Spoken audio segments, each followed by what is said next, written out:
اعوذ باللہ من الشیطان الرجیم بسم اللہ الرحمن الرحیم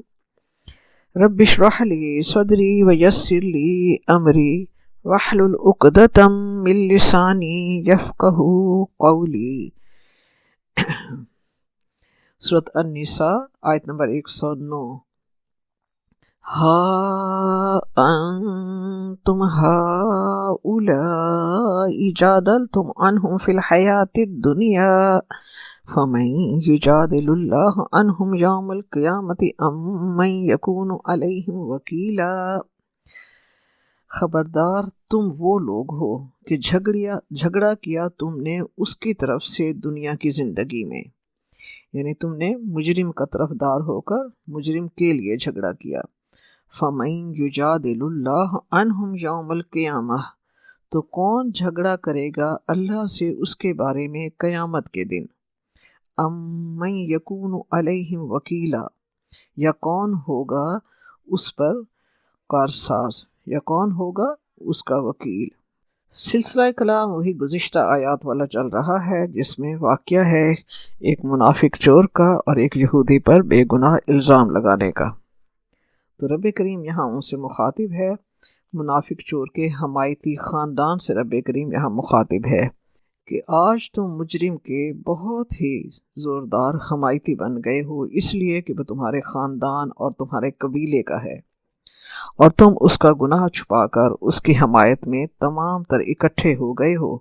کہ اس سے یہ جرم جو ہے اس سے ہٹا لیا جائے۔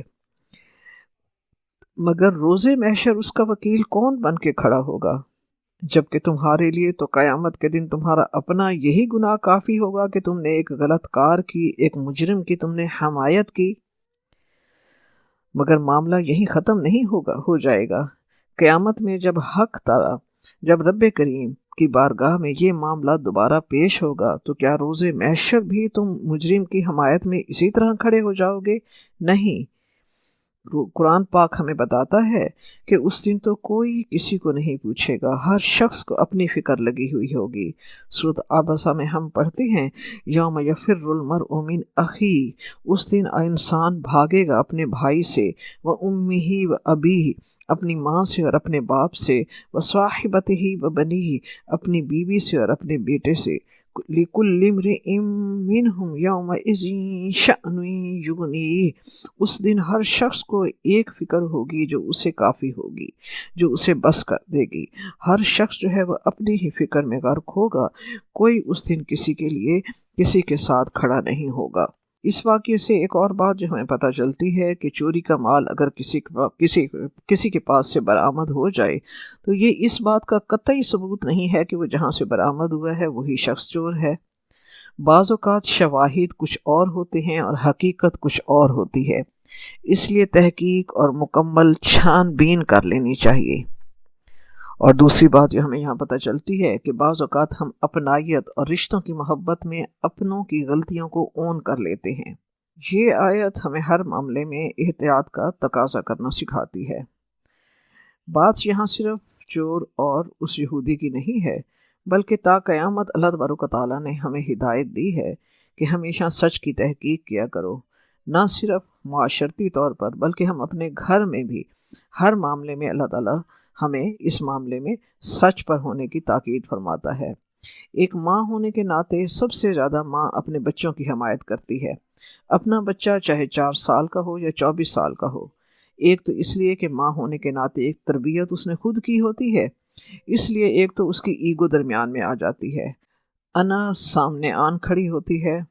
بچے کا قصور پھر ہمیں اپنا قصور لگتا ہے اور ہماری انا ہمیں ماننے نہیں دیتی۔ اس لیے ہم کسی شکایت پر اپنے بچے کو ڈیفینڈ کرتے ہیں، اور بچے بہت سیانے ہوتے ہیں، وہ جان جاتے ہیں کہ ماں ہمارا قصور چھپا لے گی۔ ایک غلطی سے وہ پھر اگلی غلطی کی جرات کرتے ہیں، جیسے اگر ملازم شکایت کرے کہ جی جب آپ چلی جاتی ہیں تو بچے نے یہ کیا وہ کیا، تو ہم ملازم پر برس پڑتے ہیں۔ اگر ٹیچر شکایت کرے تو ہم کہتے ہیں کہ نہیں ہمارا بچہ ایسا نہیں کر سکتا۔ تو بچے کی پہلے دن کی غلطی کو چھپا کر ہم اس کو ڈیفینڈ کرتے ہیں، اور ڈیفینڈ کرتے کرتے بچہ غلطی سے گناہ کی طرف بڑھنے لگتا ہے۔ قرآن پاک ہمیں یہاں گھریلو سطح پر بھی، معاشرتی سطح پر بھی، ہر معاملے میں ہمیں سچ کی تحقیق کرنے کا حکم دیتا ہے اور سچ کو ماننے کا حکم دیتا ہے۔ اگر دنیا میں ہم ایسا کرتے رہیں تو اس وقت تو گزارا ہو جاتا ہے، مگر ایک دن یوم حشر میں خدا نہ خواستہ اللہ کے سامنے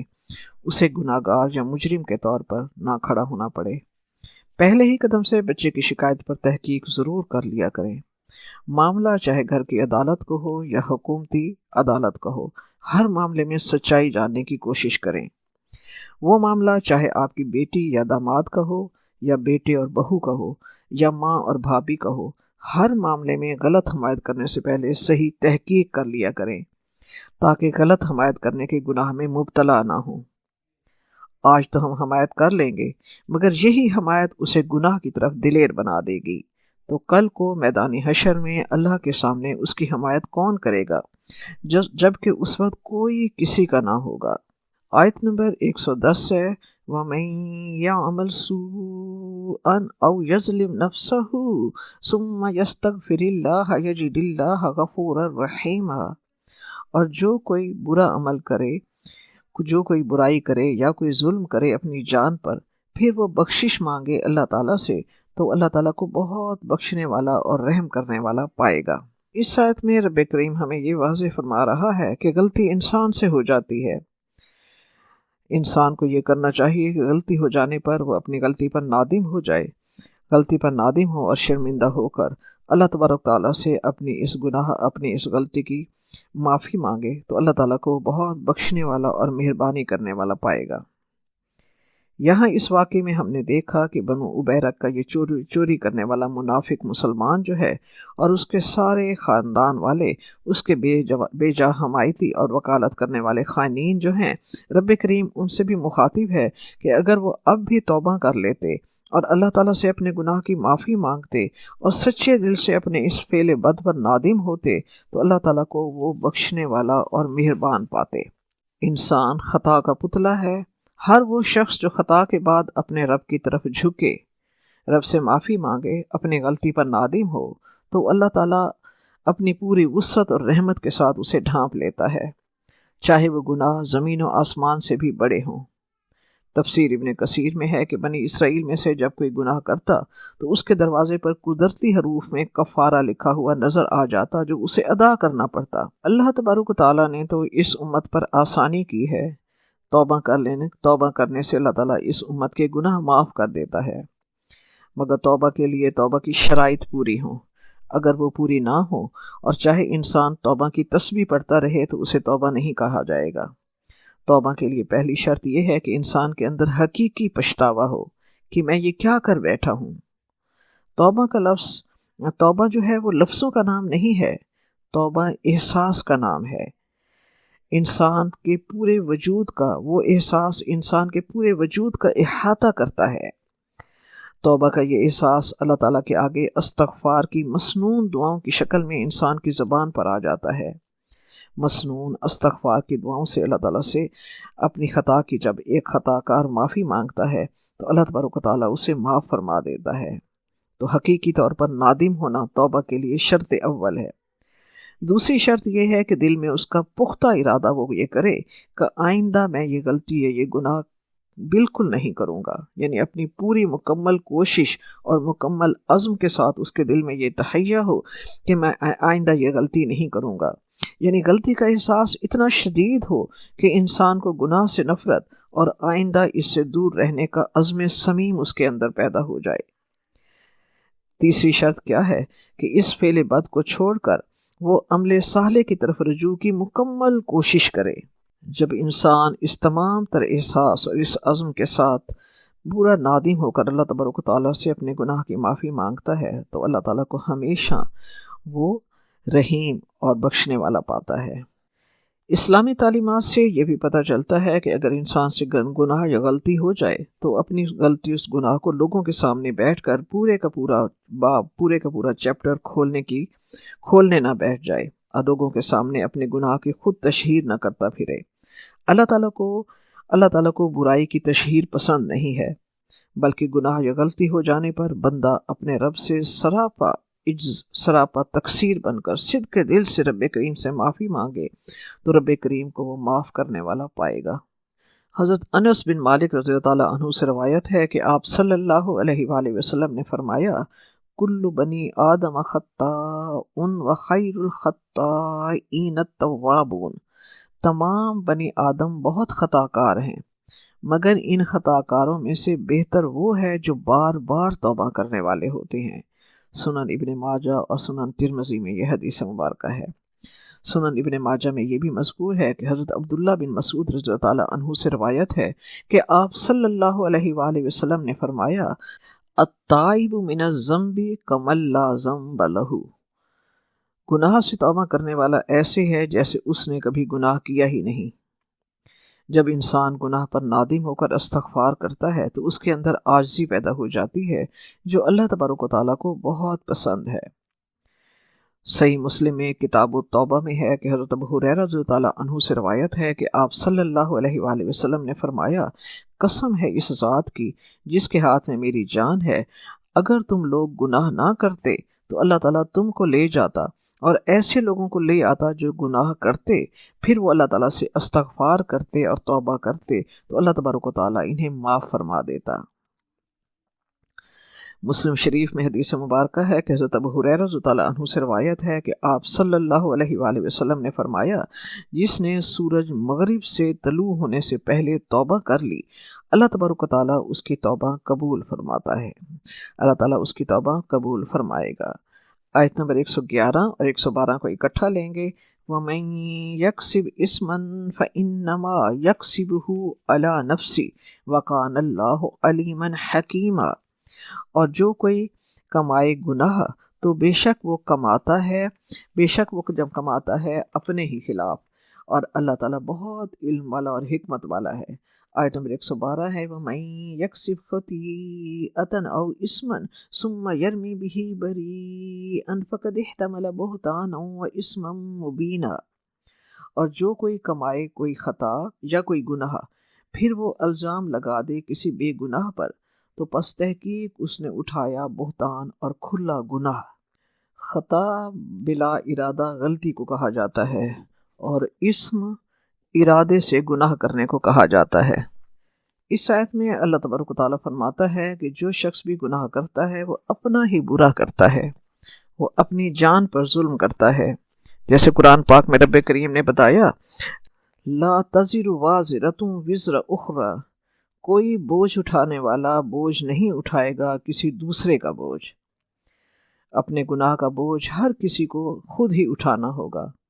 اور نہ ہی کسی کے گناہ سے اللہ جل شانہ اور اس کے رسول پاک صلی اللہ علیہ وآلہ وسلم کی خدا نخواستہ شان میں کوئی فرق آتا ہے۔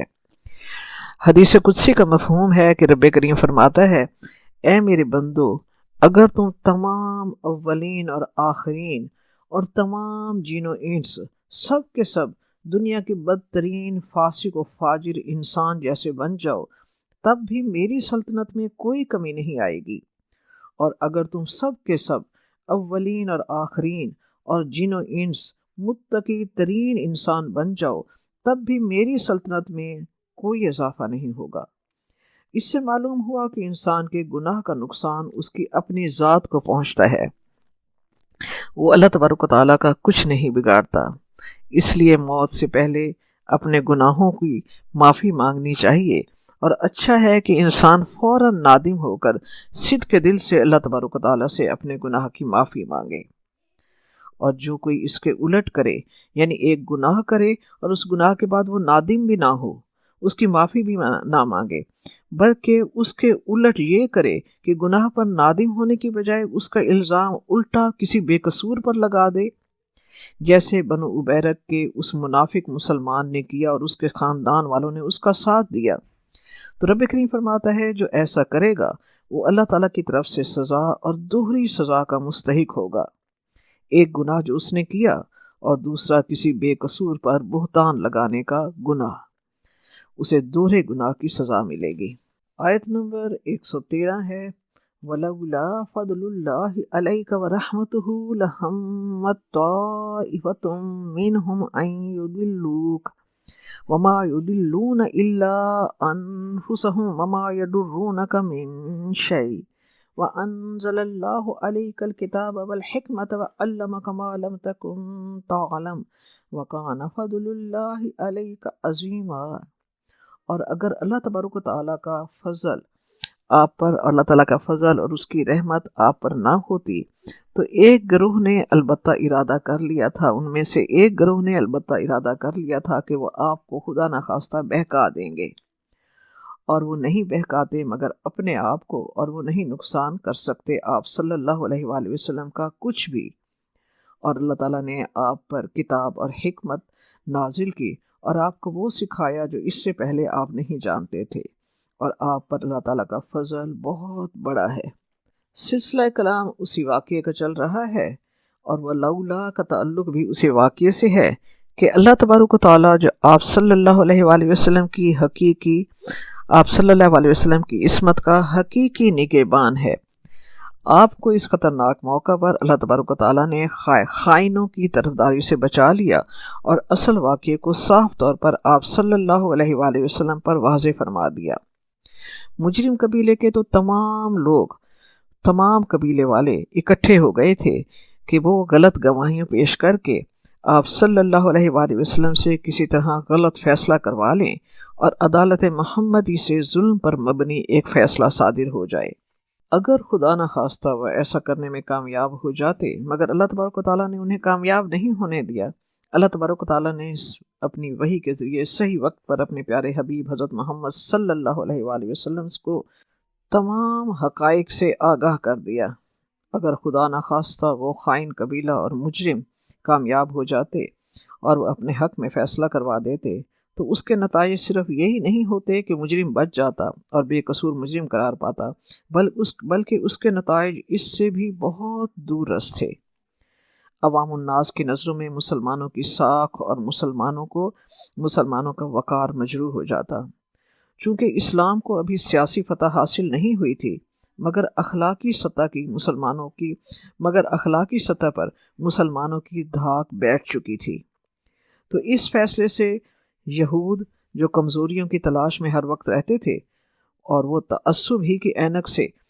ہر وقت اسلام کو دیکھتے رہتے تھے، انہیں اسلام کے خلاف پروپیگنڈا کرنے کا بہت بڑا موقع مل جاتا۔ اور حقیقت تو یہ ہے کہ ایسے لوگ جو آپ صلی اللہ علیہ وآلہ وسلم کو غلط شہادتوں اور غلط حمایت سے آپ صلی اللہ علیہ وسلم سے مجرم کے حق میں فیصلہ کروانے چاہتے تھے، اصل میں وہ اپنی ہی آخرت خراب کر رہے تھے۔ اس سے آپ صلی اللہ علیہ وآلہ وسلم کو کوئی نقصان نہ پہنچتا، وہ خود اللہ تعالیٰ کے دربار میں قصوروار ہوتے اور دگنے عذاب کے مستحق ٹھہرتے۔ جو شخص حاکم کو دھوکہ دے کر اپنے حق میں فیصلہ کروا لیتا ہے، وہ یہ سمجھ بیٹھتا ہے کہ اس فیصلے سے وہ اس چیز کا حقدار بن گیا ہے، حالانکہ اللہ تعالیٰ کے نزدیک حق اسی کا ہے جس کا ہوتا ہے۔ صحیح بخاری میں حدیث مبارکہ ہے کہ آپ صلی اللہ علیہ وآلہ وسلم نے فرمایا، میں بھی تمہاری طرح ایک انسان ہوں، تم میرے پاس جھگڑے لے کر آتے ہو، ممکن ہے کہ تم میں سے کوئی زیادہ چرب زبان ہو اور میں اس کے دلائل سن کر اس کے حق میں فیصلہ دے دوں، تو میں اس طرح اس کے بھائی کے حق میں سے کوئی چیز اس چرب زبان کے حق میں فیصلہ کر کے دے دوں تو یاد رکھو کہ اسے آگ کا ٹکڑا کاٹ کر دے رہا ہوں۔ وَأَنزَلَ اللَّهُ عَلَيْكَ الْكِتَابَ وَالْحِكْمَةَ، اللہ تعالیٰ نے اپنے فضل و رحمت سے آپ صلی اللہ علیہ وسلم پر کتاب یعنی قرآن پاک اور حکمت سے مراد آپ صلی اللہ علیہ وسلم کی سنت ہے، اللہ تعالیٰ نے آپ کو یہ سمجھ بوجھ اور حکمت عطا کی ہے۔ وحی الہی کے ذریعے اللہ تعالیٰ نے آپ کو ان تمام باتوں کا علم عطا کیا جو نزول وحی سے پہلے آپ کے پاس نہ تھا۔ وَقَانَ فَضْلُ اللَّهِ عَلَيْكَ عَظِيمًا، اور آپ پر اللہ تبارک و تعالیٰ کا وہ فضل ہے، آپ کو وہ فضائل عطا کیے گئے ہیں جو اور کسی پیغمبر کو عطا نہیں کیے گئے۔ صحیح مسلم میں ہے کہ آپ صلی اللہ علیہ وآلہ وسلم نے فرمایا، مجھے 6 باتوں پر دوسرے پیغمبروں پر فضیلت دی گئی ہے۔ نمبر 1، مجھے ایسا کلام عطا کیا گیا ہے قرآن پاک جس میں الفاظ کم اور معنی زیادہ ہیں، مجھے جوامع الکلم عطا کیا گیا ہے۔ دوسرا یہ کہ دشمن پر میرے روب سے میری مدد کی گئی ہے۔ تیسرا، میرے لیے مال غنیمت حلال کیا گیا ہے۔ چوتھا، میرے لیے ساری زمین پاک کر دی گئی اور نماز کی جگہ بنا دی گئی، ساری زمین نماز کی جگہ بنا دی گئی۔ پانچواں، میں تمام جہان والوں جنوں انس کی طرف بھیجا گیا ہوں۔ چھٹا یہ کہ مجھ پر نبوت ختم کی گئی ہے، صلی اللہ علیہ وآلہ وسلم۔ آیت نمبر 114، لا خیر فی کثیر من نجواہم الا من امر بصدقۃ او معروف او اصلاح بین الناس ومن يفعل ذلك ابتغاء مرضات اللہ فسوف نؤتیہ اجرا عظیما۔ ان کی سرگوشیوں میں کوئی خیر کوئی بھلائی نہیں ہے مگر جو حکم دے صدقہ کا یا نیکی کا یا اصلاح کا لوگوں کے درمیان، اور جو کوئی یہ کرے گا اللہ کی رضا چاہنے کے لیے تو اللہ تبارک و تعالیٰ فرماتا ہے کہ ان قریب ہم اسے دیں گے بہت بڑا اجر۔ منافقین کا ذکر ہو رہا ہے۔ اس واقعے کے سلسلے میں رب کریم یہاں فرماتا ہے کہ منافقین کے خفیہ مشوروں اور سرگوشیوں میں کوئی خیر نہیں ہوتی۔ وہ ہمیشہ بری باتیں ہی سوچتے ہیں جو خیر سے خالی ہوتی ہیں، کیونکہ بھلائی اور صاف ستھری بات کو چھپانے کی ضرورت نہیں ہوتی۔ یہ آیت بے شک منافق کے اس خاص واقعے کے ساتھ ہے، اس کا شان نزول، مگر یہ حکم عام ہے اور یہ بتلانا مقصود ہے کہ جو لوگ آپس میں چپ کے سرگوشیاں کرتے ہیں ان میں سے اکثر خیر سے خالی ہوتی ہیں۔ آج بھی ہم دیکھیں کہ ہماری محفلوں میں ایسا ہوتا ہے کہ علیحدہ بیٹھ کر سرگوشیاں کرنا، دوسروں کو دیکھ کر مسکرانا، ساتھ ساتھ اشارے بھی کرنا اور دیکھنے والے ساتھ ساتھ اشارے کرنا، جس سے دیکھنے والے کے دل میں خلجان پیدا ہوتا ہے کہ میرے بارے میں یہ بات ہو رہی ہے۔ اصل میں سرگوشی بھی شیطان ہی کی طرف سے ایک سکھائی ہوئی بات ہے۔ رب کریم سورۃ مجادلہ کی آیت نمبر 10 میں فرماتا ہے، انما النجوى من الشیطان لیحزن الذین آمنوا ولیس بضارهم شیئا الا باذن اللہ وعلی اللہ فلیتوکل المؤمنون۔ کہ سرگوشی جو ہے وہ صرف شیطان کی طرف سے ہے، اور کس لیے ہے؟ اس لیے کہ اس سے ایمان والے دکھی ہوں۔ اور اللہ تبارک تعالیٰ فرماتا ہے اس آیت میں کہ وہ نہیں بگاڑ سکتے کچھ بھی تمہارا، صرف اللہ باذن اللہ، مگر صرف اللہ کے اذن سے، اور مومنوں کو اللہ پر توکل رکھنا چاہیے۔ حضرت سفیان ثوری رحمۃ اللہ علیہ کی عیادت کے لیے کچھ لوگ جاتے ہیں، ان میں سعید بن حسان رحمۃ اللہ علیہ بھی ہیں۔ تو حضرت سفیان ثوری رحمۃ اللہ علیہ فرماتے ہیں، سعید، تم نے ام صالح کی روایت سے جو حدیث بیان کی تھی آج اسے پھر سنا دو۔